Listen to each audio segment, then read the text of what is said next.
So on to the newspapers. Let's just get to let you know what's been on the headlines on our local dailies. Let me start with the Star newspaper here. Iron Lady at the heart of 2022 poll battle. Iron Lady at heart of 2022 poll battle. She is being fronted as Mount Kenya Queenpin and Deputy President. Who are we talking about? That is Honorable Martha Karua. A quiet but strong push is underway to have Martha Karua take over as President Uhuru Kenyatta's successor as the undisputed Mount Kenya kingpin. The plan would also make Karua, a former justice minister, a running mate to one of the top contenders in the 2022 presidential race. You can take a look at that story in details in the Star newspaper. And still on the front page, Africa is the future, invest in it. Uhuru to Scottish businessmen. Africa is the future, invest in it. Uhuru to Scottish businessmen. President Uhuru Kenyatta yesterday held discussions with members of the Scottish Africa Business Association and invited them to enhance investments in Kenya. The president was hosted by the association alongside Diego at the Johnny Walker Princess Street in Edinburgh. The meeting was part of the engagements in Scotland, where he has been attending COP22. Still on the front page, arrested Ugandan hides 3 million shillings heroin in cans of potato crisps. A 27-year-old Ugandan woman suspected of trafficking 3 million shillings worth of heroin in potato crisps cans has been arrested. 30 pellets were recovered on Tuesday night. The cans contained both crisps and pellets photographed by the police. It is said that the woman, identified as Bizu Ruby Halima, was arrested at a hotel in Hamza along Jogoo Road, where she was waiting for her Kenyan contact. Okay. Giving the story there of President Uhuru Kenyatta appealing to the foreign investors to be more keen on investing in Kenya and more specifically in Africa. Again, matters election and voter registration. Reprieve as IEBC extends voter listing.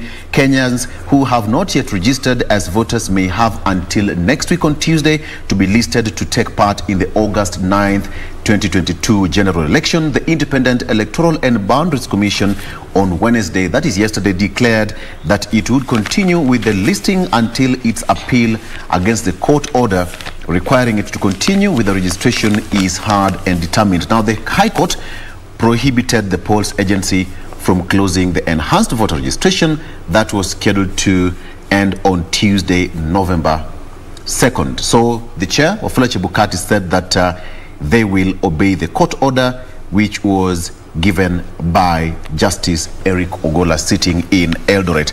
And finally, auditor exposes CDF wrote in unexplained expenditures, bursaries, sports and tree planting programs used to siphon millions of shillings.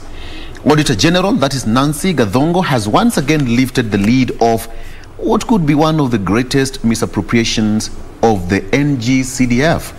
In her latest report, bursary funds, constituency-funded sporting activities and tree planting programs emerged as some of the avenues used to siphon millions of cash. In most constituencies, officials were unable to produce documentary evidence to prove the spending that runs into millions of shillings. So, yeah, Kenya is us and it's our business, so to speak. Tree planting.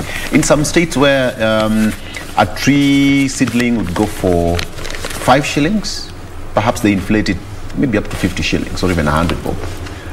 Yeah. So that's it. I don't know. Jen.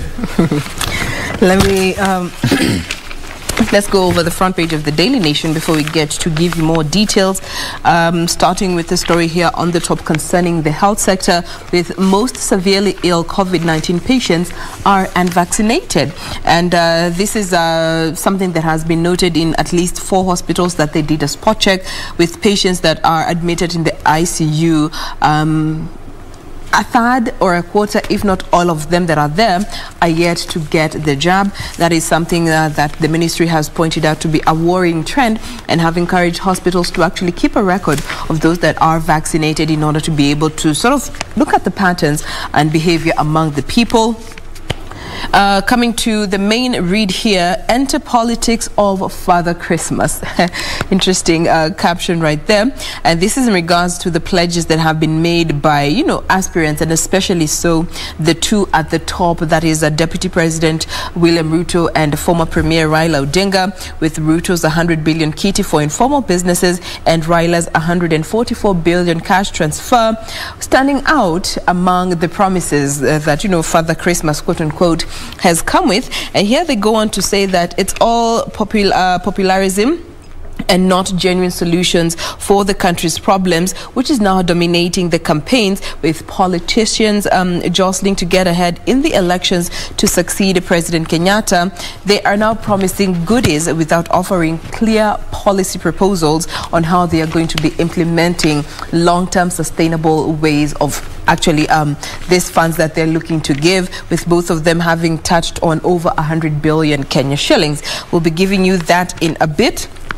Then here there's a piece concerning fertility and the high cost that deny very many Kenyans parenthood, looking at fertility treatments that are offered here in the country and the high costs that come with that.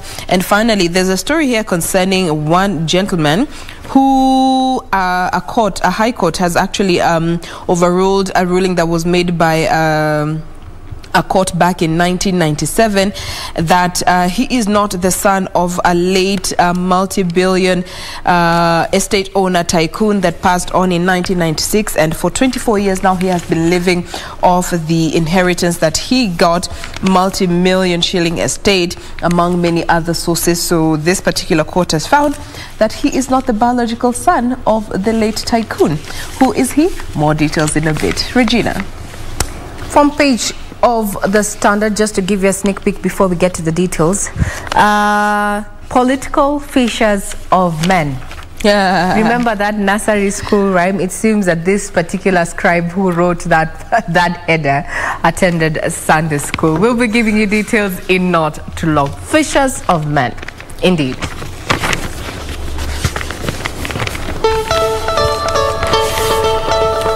Oh, the breakfast.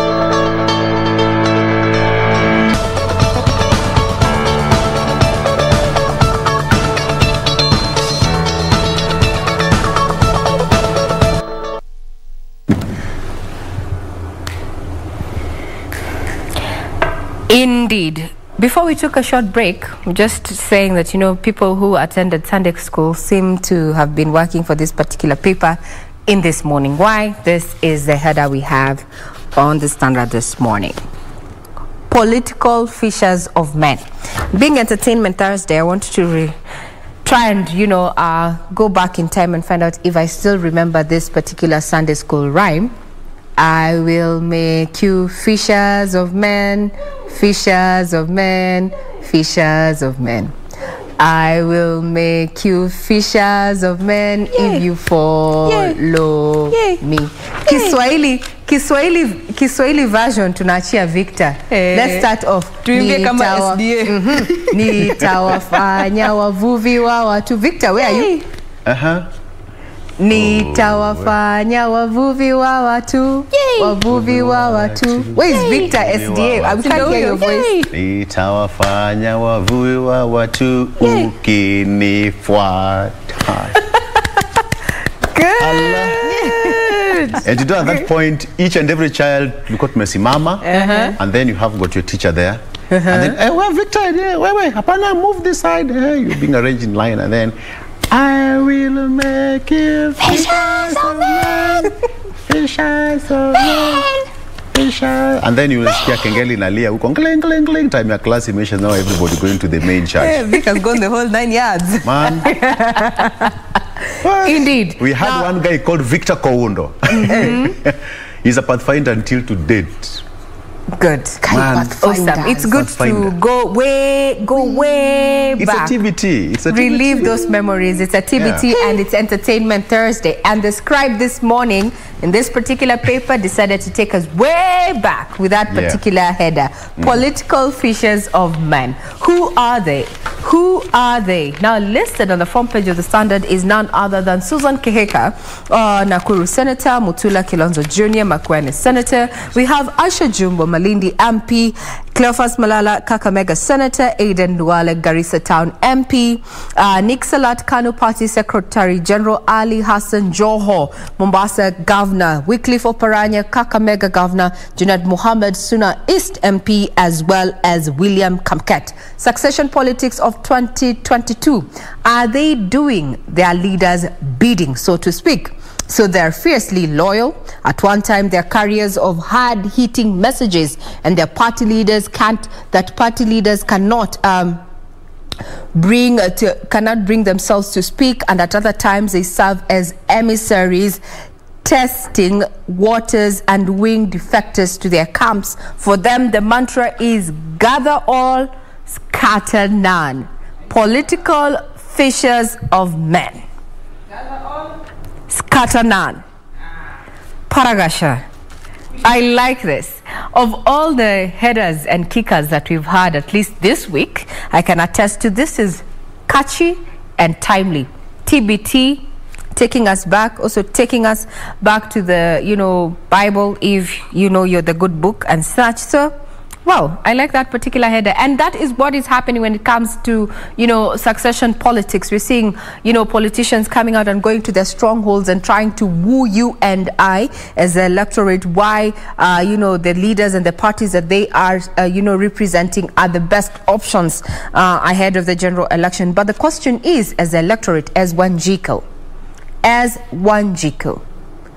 has your leader delivered on the promises they made during the last electioneering period? If they haven't, are you keen on replacing them? If they have, give them another time. So we need to apply critical thinking as well as looking at what was said and what was done, in as much as they are gathering men and women and scattering none. Front page of the Standard this morning. Now, according to Gideon Moi, that is Gideon Moi saying that Uhuru and Raila are part of Oka. That has been captured on page 8.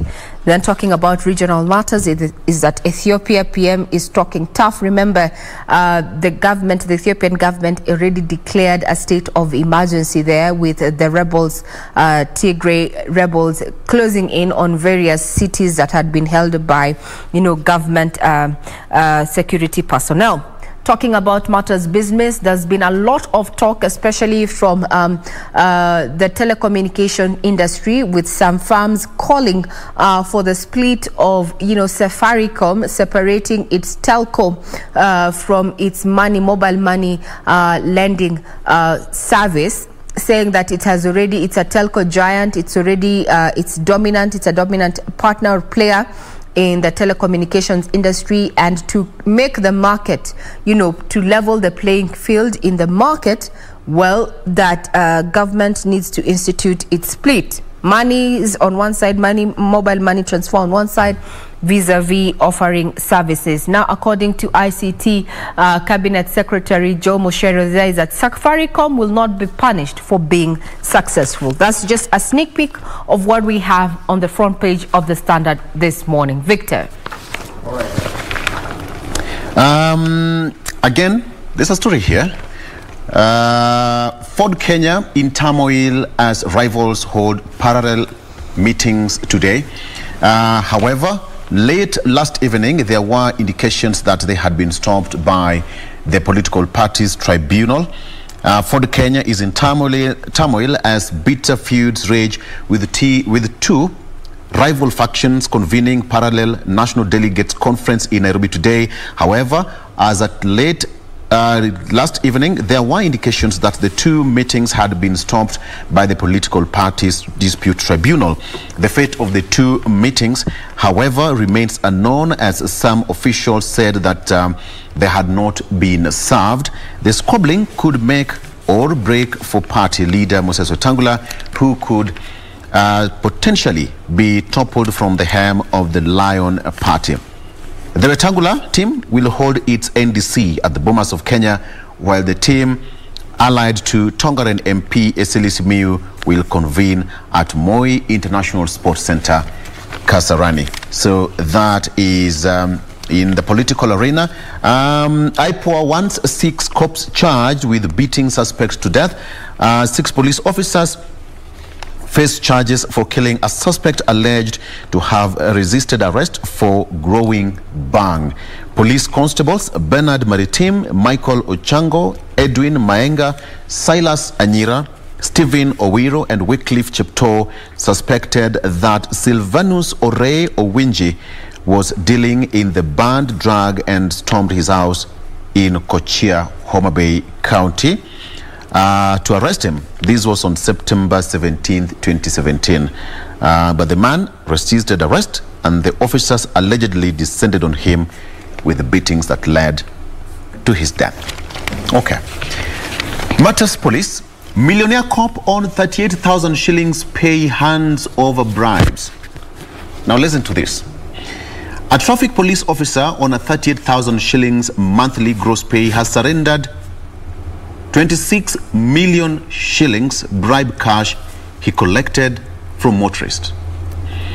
Jamal Bare Mohammed was employed on August 31st, 1996. He was stationed at Thika Patrol Base as a rider, earning a gross salary of 35,750 per month.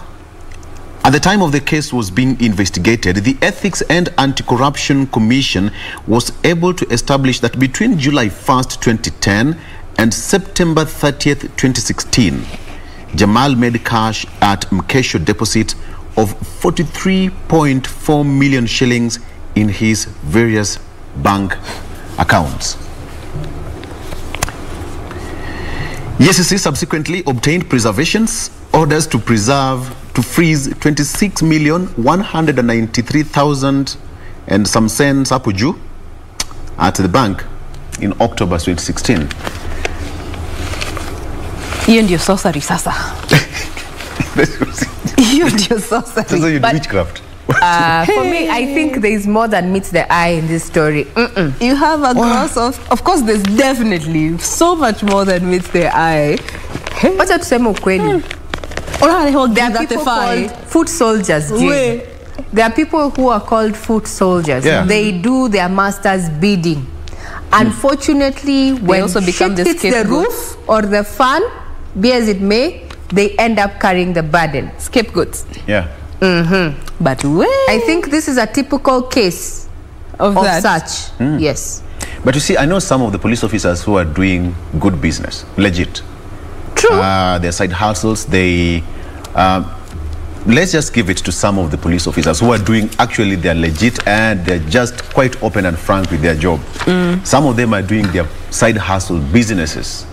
You find that he's a police officer, but the wife or the brother and the family are running different, chain of businesses to sustain them, because, it's common sense that people, you can have your side hustle somewhere there and what have you, but being a police officer, at least some questions, you get to clear. But anyway, so that's just a case. Yeah. That's just a case. I want to go back to a certain book I read some years back. This is a Jeffrey Archer book. Yeah. The title is The 11th Commandment. Deny. And the 11th commandment is, thou shalt never get caught. If caught, deny. I'm just saying the book I read. And deny some more. So however you take that information, I just think it's a good book to read. Okay.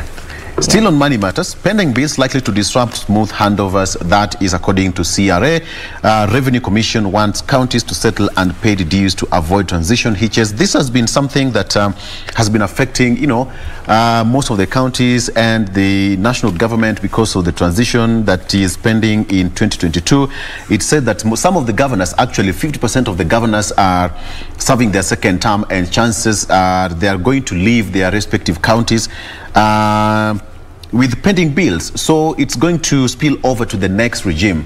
That is going to affect the running of such counties. And the commission cited Nairobi, Nakuru, West Pokot, Laikipia, Vihiga, Kitui, Nyandarua, Tana River, Kirinyaga, and Kisumu counties, among others, as the counties affected. And so the CRA boss is actually pleading with the state counties to make sure that they clear all the pending bills amounting to 11.4 billion shillings at the end of June. So that is that. So, and finally, Jack and Jill Honor withdraws case against DPP. Who knows Jack and Jill? Where it is? Iko hapa Tau. Where? Exactly. On your way. Tomboya. Good Lord. Tomboya. Jack and Jill? Aya. Regina iko wapi? This is Moi Avenue and then Tomboya. We can't see where. No. Niko kwa ground. Okay, you're trying to visualize. Yes. Your head Tomboya, this is Tomboya. Ile junction ya... No, ama hii ni Red Robin. Hii ni Red Robin. That is... Hii ni Red Robin. Yuko kwa ile roundabout, not roundabout actually, the cross, you see CT junction, crossroads, crossroads. But then nimenyamaza sasa. Regina, do you know where Jack and Jill is? We all know, ukikuja, fika mpaka pale chini Jack and Jill. Jack and Jill. I know where it is, but I just don't know where it is right now. Ama hata ukienda Gikomba. Ujui, Kule chini, You see, I was hurting on her behalf. Yeah. So I just needed to just say it, like. I have not remembered. Uko chini. Oh, yes. It's close to where the matatus that go to Githunguri are. Good. Vast. Yes. So the owner has withdrawn a case against DPP, and Jack and Jill supermarket proprietor has formally withdrawn. It was one of the biggest supermarkets actually way back then. Yeah, J&J. In Nairobi, my friend. So now this fully answers the question we started off. Kienyeji, broiler, broiler. So who is she now? Tunaona sasa yeye ana move kutoka kwa kienyeji akapo kwa broiler. Kuna moja alisema inaitwa Ken Brew. I withdrew and apologized. Nilikuwa naangalia Red Robin. Mimi sijui imeingilia wapi, by the way. If you do not know where Jack and Jill is, you're still new in this Nairobi. I do. You are very, very green in this Nairobi. But anyway, it's not a surprise. There are people who still don't know where it's called TSC. OTC, sorry. OTC. Broiler. Broiler. What do you mean? Who are you calling a broiler? How do you go away? You didn't know even where Jack and Jill is, man. TSC, Teacher Service Commission. Tirum. Tirum. Kuna street my moja. My friend, Tirum. Mra iko karibu kuingia hii masaa. Kuna street moja. Everybody anajua Nairobi. Is it Dubois? Dubois. AKA Dubois. Ish. The bougie ones. Unasema Dubois. Kienyeji. Dubois. In Dubois Road. But in essence it's Dubois. Dubois Road huko chini. Dubois. When you walk down that street, and you get to Initangwa River Road. Unasikianga, madam, mafuta ya uso. Mafuta ya ngozi. Madam, mafuta ya hairline. Kuna mafuta ya kila kitu. There's oil for everything. Oil is available for everything. Anything you can have. Kila kitu. Iko. My friend, then after, unfortunately, you buy that particular ointment, all of a sudden, your face is lighter than the rest, but your knuckles still remain dark. Yes, and They your actually elbow. darken. You end up looking weird. Anyway, this is Nairobi. Well, And your elbow surrenders. I will not turn black anything. Your Aluta. Aluta. Nairobi ni hard. Man, pia ngozi na kugeuka. Nairobi ni ngumu, Nairobi ni ngumu, maisha ni ngumu. Talking about Nairobi ni ngumu, we know the president is in Scotland with the other world leaders, and conversation is about climate change, COP26, so to speak.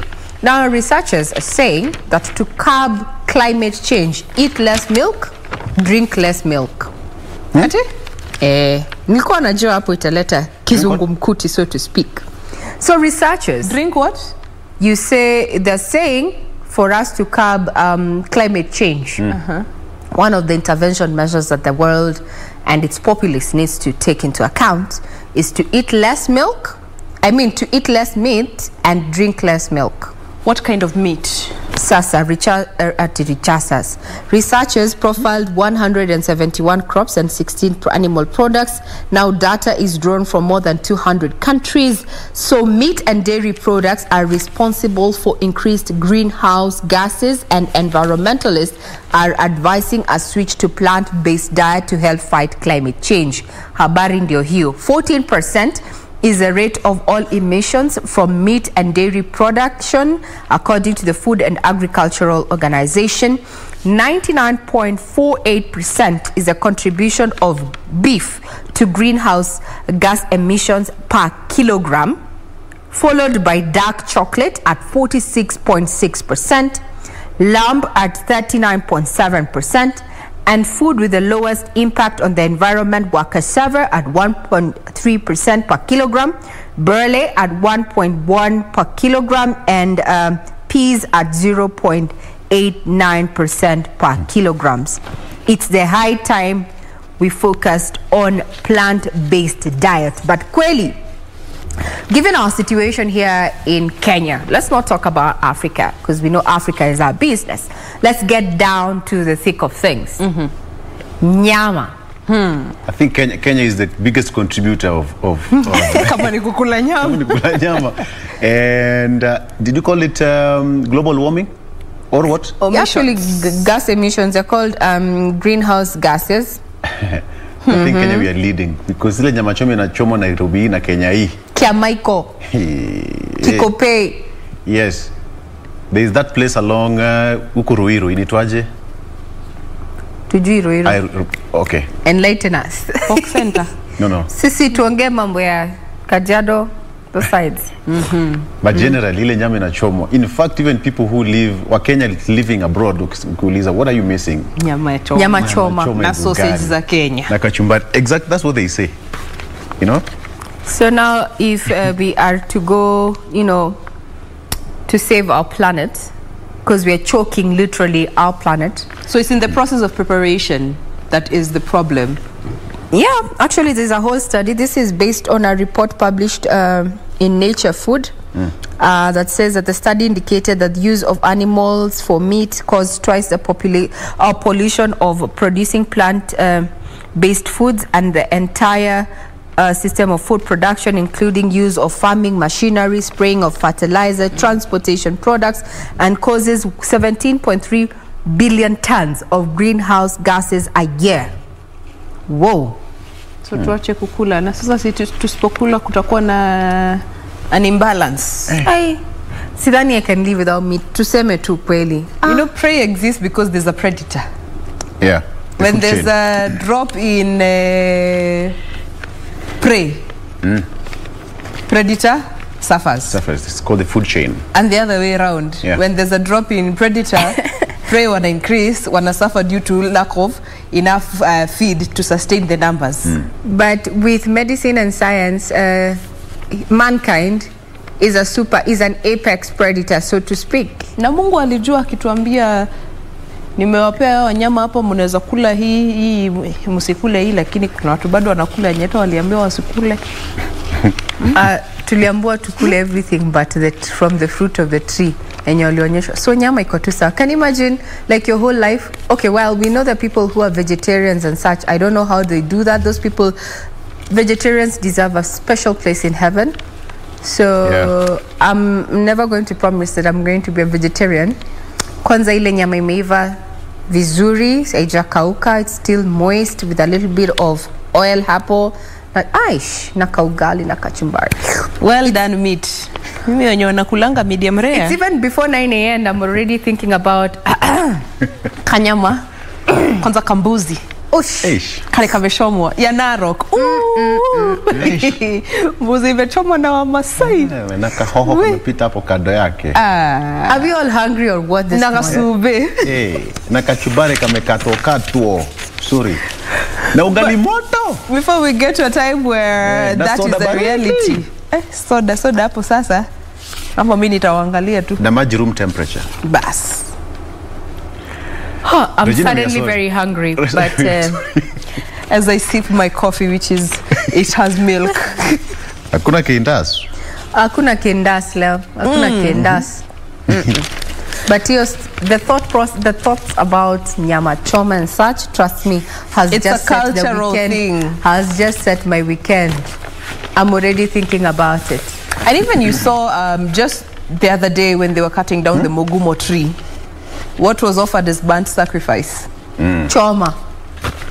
Straight from the Bible, what was being offered as burnt sacrifice? So, I'm not saying anything beyond that.